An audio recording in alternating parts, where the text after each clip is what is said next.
오늘 신명기 14장 말씀을 통해서 말씀을 깨닫는 지혜와 응답받는 기도의 은총이 우리에게 넘치게 될 줄로 믿습니다. 하나님께서는 우리에게 실제적인 삶 가운데에서 어떻게 믿음을 지키며 살 것인가, 어떻게 하나님을 사랑하는 것을 삶 가운데에서 표현하며 살 수 있는가 라고 하는 말씀을 12장부터 13장, 14장에 걸쳐서 말씀하고 계십니다. 12장은 가나안 족속들이 예배하는 우상의 자리, 높은 산, 낮은 산, 푸른 나무 아래 우상의 자리에서 예배하지 말라는 말씀이셨고, 그리고 어제 13장에서는 자칭 선지자나 꿈꾸는 자들, 하나님이 여기 있다, 저기 있다고 말하는 거짓 선지자들을 철저하게 배격하라는 말씀이었습니다. 그리고 오늘은 이어지는 말씀으로 우상 숭배에 대한 다시 한번 강조하는 말씀을 주고 계십니다. 이렇게 오늘 말씀 시작합니다. 14장 1절입니다. 너희는 너희의 하나님 여호와의 자녀이니 죽은 자를 위하여 자기 몸을 뱉지 말며 눈썹 사이 이마 위에 털을 밀지 말라. 이렇게 말씀하십니다. 자, 죽은 자를 위하여 자기 몸을 벤다. 이게 뭐 하는 걸까요? 사람이 죽었는데 왜 자기 몸을 벨까요?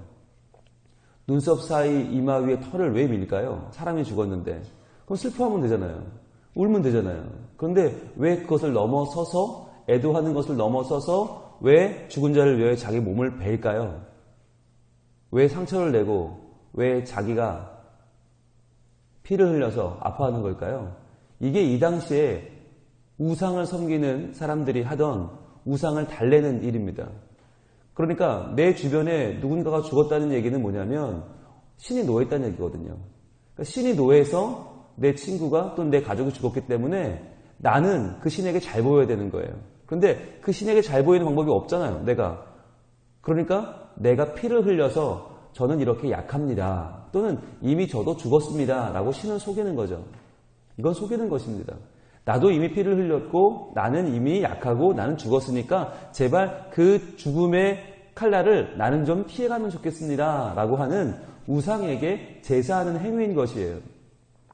그러니까 여러분, 우리가 사람이 누군가 죽었다, 당연히 슬퍼해야죠. 당연히 눈물을 흘려야죠. 같이 밤을 새주는 것도 좋아요. 그러나 그것을 그 사람과 나와의 관계에서 슬퍼하거나 하나님께 그 가정을 위한 위로를 구하는 건 좋지만 그것을 넘어서는 행위, 그것은 오늘 본문은 우상숭배다라고 철저하게 배격해야 되는 하나의 행위로 말씀하고 있는 것입니다. 여러분, 이렇게 신에게 잘 보여서, 신에게 내가 약하게 보여서 뭔가 신의 도움을 구하는 행위, 이것을 우리가 어디서 봤을까요? 우리 열왕기상 가보겠습니다. 열왕기상 18장으로 가보시면 열왕기상 18장은 굉장히 유명한 말씀이거든요. 이것은 바로 엘리야가 갈멜산에서 바알 선지자와 아세라 선지자, 바알 선지자 450명, 아세라 선지자 400명과 싸웠던 850대 1입니다. 자, 이때 전투를 말하는 건데 열왕기상 18장 25절 가보겠습니다. 열왕기상 18장 25절. 엘리야가 바알의 선지자들에게 이르되 너희는 많으니 먼저 송아지 한 마리를 택하여 잡고 너희 신의 이름을 부르라. 그러나 불을 붙이지 말라. 자, 이제 전쟁이 시작됐어요. 바알 선지자들에게 너희가 먼저 송아지를 잡아, 그리고 너희의 신을 불러. 그러면 너희의 신이 불을 내려줄 거야. 라고 하는 전쟁이죠. 26절입니다. 그들이 받은 송아지를 가져다가 잡고 아침부터 밤까지 바알의 이름을 불러 이르되 바알이여 우리에게 응답하소서 하나 아무 소리도 없고 아무 응답하는 자도 없으므로. 자, 첫 번째는 이 우상숭배하는 자들이 어떻게 하죠? 부르죠. 신을 불러요. 그런데 불렀는데 응답이 없어요. 그랬더니 어떻게 해요? 자, 두 번째 행위는 아무 응답하는 자가 없으므로 그들이 그 쌓은 제단 주위에서 뛰놀더라 그랬어요. 자, 우상숭배의 두 번째 단계는 뛰노는 것입니다. 처음에는 불러 대답이 없으니까 뛰놀고, 왜냐하면 우리가 가만히 있으니까 못 알아보나 보다. 그리고 뛰는 거예요. 우상에게 알아보라고. 그 다음에 27절. 정오에 이르러는 엘리야가 그들을 조롱하여 이르되 큰 소리로 부르라. 그는 신인즉 묵상하고 있는지, 혹은 그가 잠깐 나갔는지, 혹은 그가 길을 행하는지, 혹은 그가 잠이 들어서 깨워야 할 것인지 하매. 자, 지금 엘리야가 그들을 비웃습니다. 야, 너희 신이라며. 근데 무슨 신이 너희가 저렇게 부르는데 대답이 없고 뛰노는데 보지 않냐? 아마 잠든 거 아니냐? 좀 깨워라. 라고 비웃어요. 그랬더니 28절입니다. 그 다음 단계가 나옵니다. 이에 그들이 큰 소리로 부르고. 자, 3단계죠. 아까는 1단계는 불렀고 2단계는 뛰놀았고 3단계는 큰 소리로 부릅니다. 바알이야 우리를 살피소서 소리를 막 지르는 거죠. 그러면서 그 다음 단계가 나와요. 그들의 규례를 따라. 그들의 규례는 어떤 규례예요? 피가 흐르기까지 칼과 창으로 그들의 몸을 상하게 하더라. 이게 그들의 규례예요. 그러니까 우상의 규례의 최고 단계가 뭐냐? 자기의 몸을 상하게 하는 거란 말이죠. 피를 흘리는 것, 칼과 창으로 피가 나기까지 자기의 몸을 상하게 하는 것, 이것이 우상 숭배의 최고 단계예요. 왜냐하면 그렇잖아요. 자기에게 피를 흘릴 정도로 그렇게 할 수 있는 사람이 얼마나 있겠습니까? 그런데 그렇게 해서라도 우리가 우상 바알과 아세라 우상을 섬기기를 원합니다. 그러니까 응답하소서라고 하는 아주 극단적인 우상 숭배 행위인 것이죠. 그런데 이걸 언제 한다고요? 사람이 죽으면 한다는 거예요. 왜? 나도 죽을까 봐 두려워서 하는 거죠. 그러니까 여러분 우상 숭배를 하면서 자기의 몸에 해를 가한다는 건 무슨 의미예요? 신을 달래보려는, 신을 속여보려는 얄팍한 인간의 술수예요. 자, 그 인간의 술수를 종교라는 이름으로 살짝 변환시켜서 사람들에게 전파하고 있는 것이 우상이고 그것이 바알이고 아세라예요. 그렇기 때문에 여러분 이 바알과 아세라의 신에게 꼼빡 넘어가서 자기의 아까운 피를 그리고 생명을 내어줄 수밖에 없는 것이 그 당시 가나안 사람들의 모습이었단 말이에요. 그 모습에 빠지지 말라고 하는 거예요. 여러분 오늘날도 보면 얼마나 많은 사람들이 우상에게 또는 정말 신이 아닌 것들에게 잡신에게 자신의 재산과 시간과 열정과 에너지를 얼마나 많이 소모하고 있습니까? 여러분 그거 아십니까? 우리나라 전국에 교회보다 점집이 많아요. 그렇게 교회가 많다고 하잖아요. 예, 밤에 나가면 다 시뻘건 십자가라고 다들 교회를 비난하는데 교회보다 점집이 훨씬 많아요. 근데 그 점집이 신기한 건 다 먹고 살아요. 놀라운 일이죠. 누가 다 먹여 살리는지 모르겠어요. 예, 교회 안 다니는 분들만 그 점집을 가서는 유지가 안 될 것 같아요. 아마도 예, 좀 더 가시는 것 같아요. 교회 안 다니는 분들 외에 좀 더 가시는 것 같아요. 이렇게까지 성행할 수가 없어요. 왜 이렇게 온갖 우상과 잡신이 왜 이렇게 많죠? 사람들이 약하기 때문이에요. 마음이 약하니까 그렇게 해서라도 거기라도 가서 뭔가 부적을 좀 써야 거기 가서 굿이라도 좀 해야 그래야 우리 집에 애군이 떠나가고 우리 남편이 좀 승진하고 우리 자녀가 대학을 또는 취직을 또는 결혼을 또는 출산을 할 수 있다고 하는 믿음이 너무나 뿌리 있게 자리 잡고 있는 거예요. 그게 교회를 다녀도 안 없어지고 그게 직분을 받아도 안 없어지고요.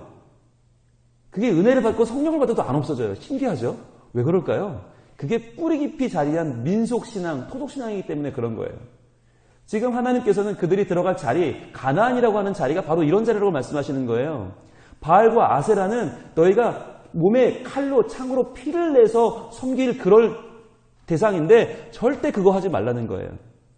그러니까 그 바알과 아세라의 최고 우상 숭배 단계까지 가기 전에 너희가 미리 조심해야 될 게 있는데 뭐냐면 사람이 죽었을 때라도 그러한 애도법을 절대로 해서는 안 돼 라고 하는 거예요. 여러분 근데 이렇게 몸에 칼을 대는 것에 대해서 금지하는 이 칙령이 언제 있었냐면 레위기 21장에 보면 제사장들에게 이런 거 하지 말라고 말씀하신 적이 있어요 이미. 그런데 그때는 제사장들만이었어요. 그런데 이제 가나안 땅에 들어가는 이 시점에서는 모든 백성에게 똑같이 적용이 돼요. 왜 그럴까요? 거기에 대한 이유가 오늘 1절 상반절이에요. 너희는 너희 하나님 여호와의 자녀이니 이거예요. 너희는 모두가 하나님의 자녀라는 거예요. 대제사장만이 아니라 하나님을 가까이 섬기는 제사하는 사람들만이 아니라 너희는 모두가 하나님의 자녀다. 그것을 기억해라. 지금까지 광야 생활 가운데 너희가 너무나 사는 것이 정신없고 힘들어서 잊었을 수도 있지만 이제 가나안 땅에 들어가서 안정된 생활을 할 때에는 절대로 이것을 잊지 마. 너희는 다 하나님의 자녀야. 그러니까 너희는 이제부터 제사장처럼 대제사장처럼 너희의 몸을 잘 관리하여 하나님 앞에 서서 하나님 앞에 선 예배자로 살아가라고 하는 것입니다. 절대로 너희의 몸을 함부로 상처를 내거나 해하거나 피를 내서 너희의 몸을 그렇게 낮게 처신하지 말라는 것이에요. 여러분 우상 숭배할 때 그동안 우리가 봐왔던 우상 숭배 중에 최고봉이 뭐였나요? 자기 몸에 칼을 대는 것 이상의 최고봉이 뭐였나요? 자기 몸보다 소중한 게 누굽니까? 내 자녀죠. 내 자녀에게 칼을 대는 거였죠. 그게 그 유명한 몰렉 또는 몰록이라는 신이었죠. 한번 볼까요? 레위기 18장으로 갑니다. 레위기 18장. 하나님께서 그렇게 싫어하시는 우상숭배, 보겠습니다. 레위기 18장 21절. 너는 결단코, 여러분 결단코란 말씀을 하나님 잘 안 하세요. 굉장히 중요한 말이니까 결단코라고 말하는 거예요. 결단코 자녀를 몰렉에게 주어 불로 통과하게 함으로 내 하나님의 이름을 욕되게 하지 말라. 나는 여호와이니라. 자, 이 당시에 최고의 우상 숭배는 바로 내 자녀를 몰렉에게 주는 것입니다. 불을 통과하게 해서 그 자녀를 죽게 만드는 거죠. 그러니까 몰렉이라는 신에게 철저한 충성을 다짐하는 거예요. 내가 자해하는 것을 넘어서서 내가 생명처럼 아끼는 내 자녀를 바쳐요. 말도 안 되는 거죠. 이걸 통해서 우상에게 자기의 신앙을 보이려는 그 모습을 지금 하나님은 결단코 하지 말라 말씀하시는 거예요. 여러분, 그런데 이러한 모습이 지금 우리에게 있습니까? 없습니까? 과연 없을까요? 없다고 단언할 수 있을까요? 이 시대의 우상이 뭐라고 그랬어요? 이 시대의 바알이 뭐라고 그랬어요?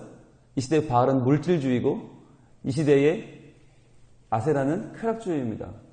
이 시대의 아스타롯은 현세주의입니다. 여러분, 기사를 보세요. 수많은 부모들이 자기의 욕심 때문에, 특히 물질에 대한 욕심 때문에 자녀를 몰렉에게 드리는 것을 주저하지 않습니다. 쾌락을 따라 살면서 자기의 자녀를 몰렉에게 주기를 망설이지 않습니다. 여러분, 어떤 철없는 부모는 게임하다가 30시간 연속으로 게임하다가 자기의 어린 아이에게 먹을 것을 주지 않고 그 아이를 돌보지 않아도 죽게 만들었다는 기사가 얼마나 우리 마음을 아프게 합니까?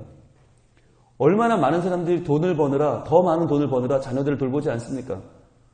여러분, 물질주의와 쾌락주의 때문에 아이를 돌보지 않아서 아이를 결국 죽게 만드는 부모들이 이 시간 너무 많이 있어요. 자녀가 목숨이 붙어있다고 사는 것이 아니에요. 그들이 살아야 할 이유를 잃어버리고 상처받고 아파하고 부모 때문에 너무나 많은 상처를 받은 자녀들이 지금 너무나 많아요. 그 자녀들이 성장해서 뭐가 돼요? 사이코패스가 되고 소시오패스가 돼요. 그래서 남들이 상처받는 것에 대해서 절대 마음이 흔들리지 않아요. 왜? 내가 너무나 많은 상처를 이미 받았기 때문에, 부모로부터. 수많은 부모들이 자녀를 수많은 학원을 돌리면서 너를 위해 하는 거야 라고 말하면서 자녀들을 못살게 굴고 있습니다. 거의 그들이 감당할 수 없을 정도의 학업에 대한 부담을 주고 있습니다. 왠가요? 결국은 물질 때문입니다. 결국 좋은 학교 가고 돈 많이 벌어서 네가 좀 잘 살아줘. 나한테 잘해. 결국 그거 아닙니까? 그거 위해서 아이들 잡고 있단 말이죠. 이제 여름이 다가옵니다. 여름 성경학교, 여름 수련회 시즌이 다가옵니다. 그럼 이제 교회학교 교역자들이 이제부터 씨름해야 됩니다. 싸워야 됩니다. 누구랑 싸웁니까? 교회 중직들이랑 싸워야 됩니다. 예. 집사님들, 권사님들, 장로님들을 붙잡고 제발 아이 좀 성경학교 보내달라고 싸워야 됩니다. 왜 이런 일이 벌어지죠? 예, 부모는 중직인데 자녀는 교회 안 보내요. 또는 여름 행사는 안 보내요. 학원을 2박 3일 빠질 수가 없다는 거예요. 중요한 캠프를 이 하루 이틀 빠질 수가 없어서 교회를 안 보낸다는 거예요. 이제부터 교회학교 교육자들이 정말 눈물로 호소하고 싹싹 빌면서 자녀들을 빼와야 되는 상황이 벌어집니다. 왜 이렇습니까? 부모들이 자녀가 어떻게 하면 참으로 살 수 있는지, 어떻게 하면 그들이 영적인 자유를 누리는지 관심이 없는 거예요. 하나님 앞에서 어떻게 살아야 하는지, 아니 그렇게 여름방학 때 이틀 3일을 못 내면서 그 이틀 3일 내는 게 그렇게 아까운데 여러분 어떻게 인생을 하나님께 드릴 수 있습니까? 어떻게 시간과 의지를 하나님께 드려서 하나님을 예배할 수 있습니까? 불가능한 일 아닙니까? 올여름에는 반드시 기껏해야 이틀 3일이거든요. 그거 내서 그 시간을 하나님께 드려 하나님께 예배하는 우리 청소년들, 우리 다음 세대가 될 수 있길 소망합니다. 여러분들 이건 정말 기도 제목입니다. 온 교회가 기도해야 돼요. 부모들 마음이 열리도록 기도해야 돼요. 그렇지 않으면 부모들이 신기해요. 다른 집은 안 보낸다고 뭐라고 하고는 자기네 집은 안 보내요. 정말 희한한 분들이 너무 많아요. 여러분 그러지 않으면 좋겠습니다. 그래서 자녀들이 정말 사는 길이 뭔가를 분명히 알고 그들을 살리는 부모가 될 수 있길 축복합니다.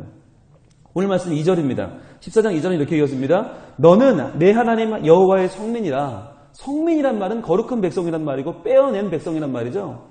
하나님이 구별해서 빼내신 백성이다. 여러분, 그런데 이것이 얼마나 귀중한 선언입니까? 그렇다면 우리가 우리의 자녀들을 하나님의 성민대로 기르려는데 정말 최선을 다해야 돼요. 이것이 우리에게 주시는 그냥 우리 기분 좋으라고 하시는 말씀이 아니라 우리의 신분을 나타내는 것이라면 우리는 우리 자녀들에게도 이 말을 해줘야 돼요. 너희는 하나님의 성민이다. 너희는 하나님의 빼어내신 백성이다. 너희는 하나님의 소중한 존재다 라고 말해주고 하나님을 섬기는 예배자로 지금부터 그 아이들을 키워야 하는 것입니다. 이렇게 이어집니다. 여호와께서 지상 만민 중에서 너를 택하사 자기 기업의 백성으로 삼으셨느니라. 이 땅에 수많은 사람들이 있어요. 근데 그 가운데서 하나님이 자기의 사람으로 택해 주셨다. 우리를 왜? 아무 이유 없이. 이것이 은혜예요. 은혜. 우리가 하나님께 부름받을 만한 이유가 아무것도 없어요. 뭐가 더 잘났어요? 뭐가 더 우리가 더 나은 게 있어요? 아무것도 없어요. 그런데 하나님이 오히려 더 못나고 연약한 우리를 부르셔서 하나님의 백성을 삼으셨어요. 이게 은혜예요. 이 은혜를 찬양하고 이 은혜에 감사하는 것이 우리의 예배고 우리의 삶이에요. 이건 우리의 사명이에요. 중요한 말이 나옵니다. 자기 기업의 백성으로 삼으셨다. 기업이란 말입니다. 이 기업 세굴라라고 하는 말은 기업은 자기의 몫이라는 말이 아닙니다. 기업이란 말은 보물이란 말이에요. 보물, 보화. 그런데 여러분 보물 중에서도 사람들에게 전시하는 보물이 있고요. 전시 안 하는 보물이 있습니다. 여러분 우리가 전시 박물관에 가서 보는 보물이 다 진짜가 아닙니다. 그 중에 정말 귀한 것은 가짜입니다. 왜 가짜를 내놓습니까? 잃어버릴까 봐. 그거 누가 손댈까 봐 정말 귀중한 것은 내놓지 않아요. 어떻게 해요? 다 몇 중, 3중, 4중 금고에 들어있어요. 우리가 보고 가는 건 다 가짜예요. 다 유사품이에요. 그러면 보물 중에서도 내놓는 보물은 덜 중요한 거고 감추어 놓은 보물이 제일 중요한 거 아닙니까? 그게 세굴라예요. 세굴라라는 것은 사람들에게 보여주면서 자랑하는 그런 종류의 그런 시덥지 않은 보물이 아니에요. 꼭 숨겨두고 아무에게도 보여주지 않는 보물, 가장 중요한 보물, 그게 세굴라예요. 그러니까 하나님은 우리를 자기 기업으로 삼으셨다는 말은 뭐냐면 자기의 세굴라로 삼으셨다는 말은 뭐냐면 우리를 절대로 하나님이 세상 가운데 내놓지 않으시고 꼭 숨겨놓는 그만큼 소중한 하나님의 기업, 하나님의 보물로 우리를 삼으셨다는 것입니다. 하나님이 우리를 어떻게 여기시나요? 우리 시편 16편 한번 볼까요? 시편 16편 3절입니다. 시편 기자는 어떻게 하나님의 마음을 표현하고 있는가? 시편 16편 3절입니다.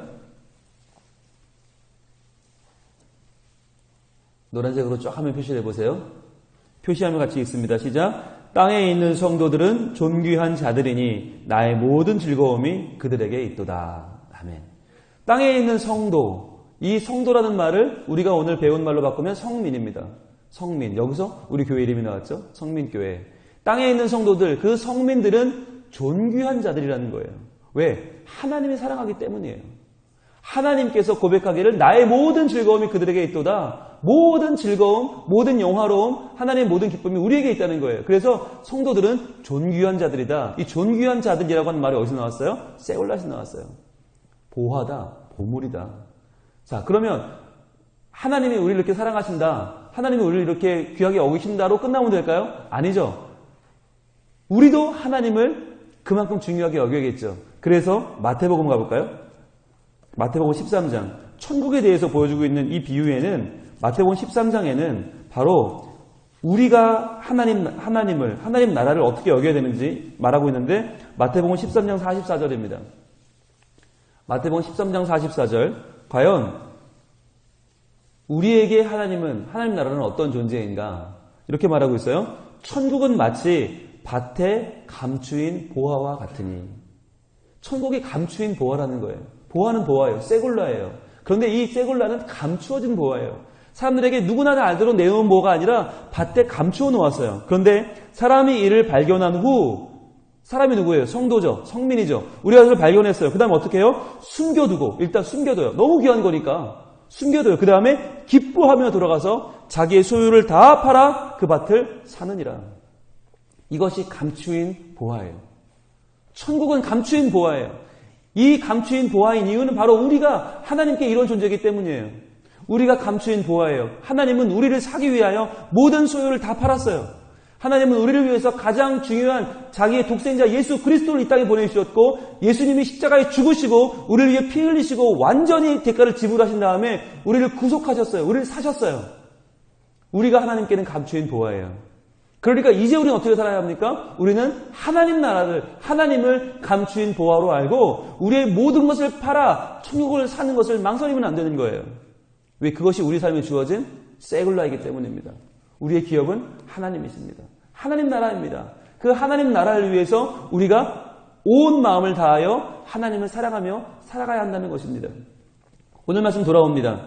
14장, 신명기 14장 3절 이렇게 이어집니다. 자, 너희가 여호와의 자녀이고 여호와의 성민이니까 어떻게 하라는 거예요? 3절, 너는 가증한 것은 무엇이든지 먹지 말라. 이렇게 말씀하세요. 가증한 것을 먹지 말아야 한다. 하나님의 자녀, 여호와의 성민이 해야 할 일이 있는데 그것은 뭐냐?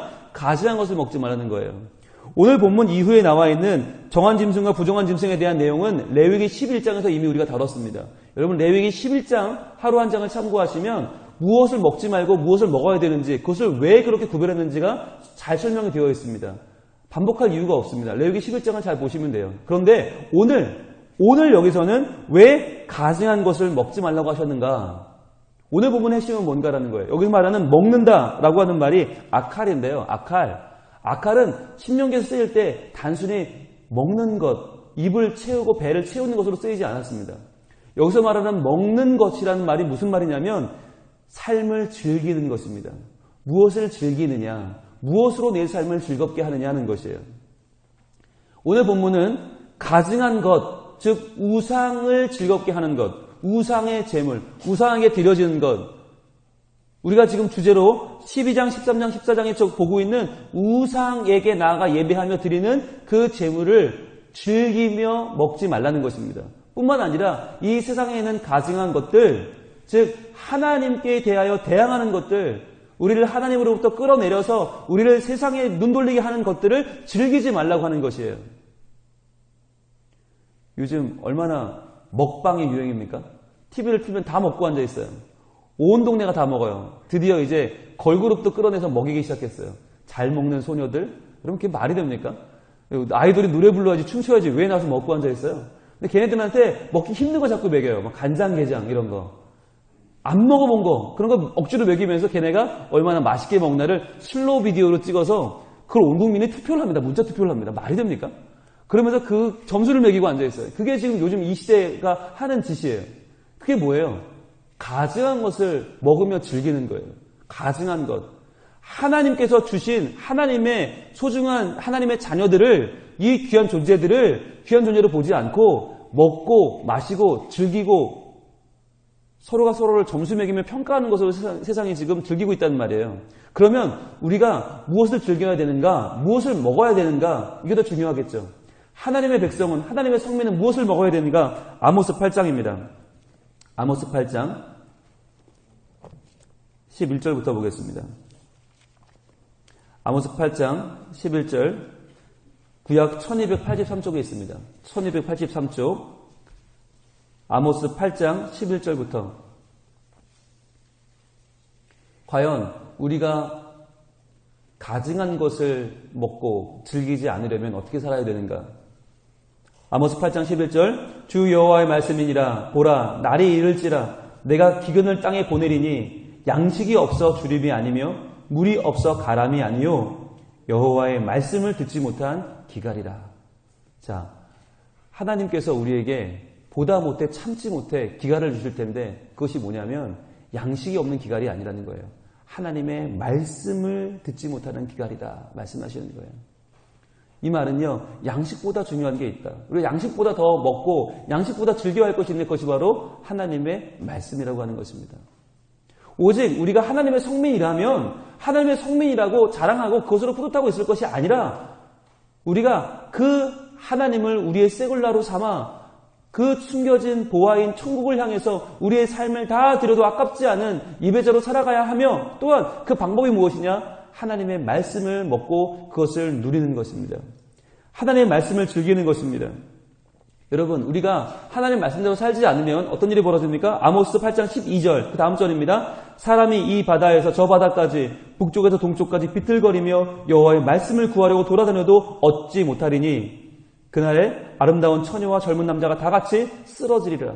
왜 쓰러집니까? 말씀이 없어서. 그동안 말씀 먹지 않았어요. 가증한 것들을 먹으며 즐기며 살았어요. 그랬더니 말씀이 없어서 결국엔 다 쓰러져 버리더라는 것입니다. 하나님께서 우리에게 이러한 날이 올 것이라 지금 아모스는 경고하고 있습니다. 이러한 날이 지금 오고 있습니다. 모두가 먹고 모두가 마시고 모두가 즐기고 살아가고 있는데 그 생명은 힘이 없어요. 세상의 유혹과 우상의 흉계에 아무 대항할 힘이 없어요. 성도들이 지금 퍽퍽 쓰러져 나가고 있어요. 왜요? 말씀이 없어서요. 말씀이 없으니까 분별을 여기 없어요. 말씀이 없으니까 무엇이 진리인 줄을 몰라요. 말씀을 다 가지고는 있어요. 집에 다 성경이 많아요. 그런데 여러분 요즘 성경이 다 무슨 성경이라고 그래요? 후탁 성경이래요. 후탁 성경이 무슨 얘기예요? 예, 하루 종일 이렇게 놨다가 교회 올 때 탁 하고 교회 온다는 거예요. 먼지가 쌓였으니까 일주일 내내 안 봤으니까 먼지가 쌓여서 후 하고 불고 탁 쳐고 아이고 깨끗하네. 그리고 들고 교회 온다는 거예요. 그러니까 자성경이 후탁 성경이라는 거예요. 절대 펼쳐보지 않으니까. 그러니까 말씀이 집에 성경이 뭐 5개, 10개씩 굴러다녀도 아무 힘이 없는 거예요. 펴서 읽어야 합니다. 하루 3끼 밥을 먹으면서 하루 몇 번씩 TV 보면서 온갖 레시피로 온갖 간식은 만들어 애들 먹이면서 말씀 먹지 않아요. 말씀 먹이지 않아요. 그러니까 결국엔 다 쓰러져 죽더라는 것이에요. 우리가 하나님의 성민으로서 하나님의 자녀로서의 자부심을 오늘 이 아침에 다시 한번 좀 높이기를 원합니다. 그러려면 방법이 없어요. 하나님 말씀이에요. 말씀으로 들어가는 것입니다. 오늘 나에게 하나님 주시는 말씀은 뭔가? 뭐라 말씀하시나? 내가 무엇을 지금 해야 하고 무엇을 하지 말아야 하는가? 다시 한번 돌아보면서 그 말씀을 반드시 우리 자녀에게 전해줄 수 있기를 원합니다. 요즘 시험 기간입니다. 우리 아이들 요즘 시험이라고 정신없이 살아요. 문제 하나 더 풀고 1점 더 받으려고 지금 안간 힘을 써요. 그 아이들에게 말해주세요. 얘들아, 그 점수도 중요하지만 너희가 하나님의 기업이야. 하나님의 보화야.